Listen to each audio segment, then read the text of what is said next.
नगर परिषद व नगरपंचायत निवडणुकीच्या नामांकन अर्ज भरण्याच्या अखेरच्या दिवशी जिल्ह्यात मोठी राजकीय खळबळ उडाली। महायुती आणि महाविकास आघाडीतील घटक पक्षांनी जुन्या कार्यकर्त्यांना डावलून कुटुंबीय, नौखे आणि बाहेरून आयात केलेले चेहरे उमेदवार म्हणून उभे केल्याने दोन्ही आघाड्यांमध्ये प्रचंड बंडखोरी उभारली आहे। जिल्ह्यातील यवतमाळ नगर परिषदेसह पुसद, वणी, उमरखेड, दिग्रस, पांढरकवडा, घाटंजी, नेर, आरणी, ढानकी नगरपंचायत अशा एकूण 11 ठिकाणी सार्वत्रिक निवडणुकीची रणधुमाळी सुरू झाली आहे। यवतमाळ शहरात महाविकास आघाडीच्या सुरुवातीच्या एकत्र निवडणूक लढण्याच्या चर्चांना पूर्णविराम मिळाला आहे। नामांकन अर्ज दाखल करण्याच्या शेवटच्या दिवशी काँग्रेस आणि शिवसेना उद्धव बाळासाहेब ठाकरे गटाने नगराध्यक्ष पदाकरिता स्वतंत्र उमेदवार दिले आहेत।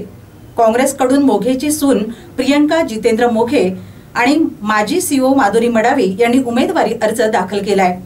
शिवसेनेकडून सुनीता जयस्वाल, तेजस्विनी चांदेकर नगराध्यक्ष पदासाठी वैष्णवी नरेश कोवे यांनी अर्ज सादर केलाय। महायुतीतील भाजपच्या वतीने मंत्री प्राध्यापक डॉक्टर अशोक उईके यांची कन्या ॲडव्होकेट प्रियदर्शनी उईके यांनी उमेदवारी अर्ज भरला आहे। महायुतीमधील शिवसेना आणि राष्ट्रवादी यांच्याकडून तेजस्विनी राजू चांदेकर यांनी उमेदवारी अर्ज दाखल केला आहे। वंचित बहुजन आघाडीकडून नगराध्यक्ष पदासाठी चंचल संतोष मसराम या अधिकृत उमेदवार आहेत। चंचल यांचे वडील कॅन्सरग्रस्त असून आई मॉलमध्ये कामगार आहे। जिल्ह्यातील इतर नगरपालिकेमध्येही प्रमुख नेत्यांच्या कुटुंबियांना उमेदवारी मिळाल्याचे चित्र आहे। उमरखेडमध्ये नगराध्यक्ष पदाकरिता भाजपकडून भाजप नेते भुतडा यांच्या सहचारिणी नितीन भुतडा यांनी उमेदवारी अर्ज सादर केला आहे।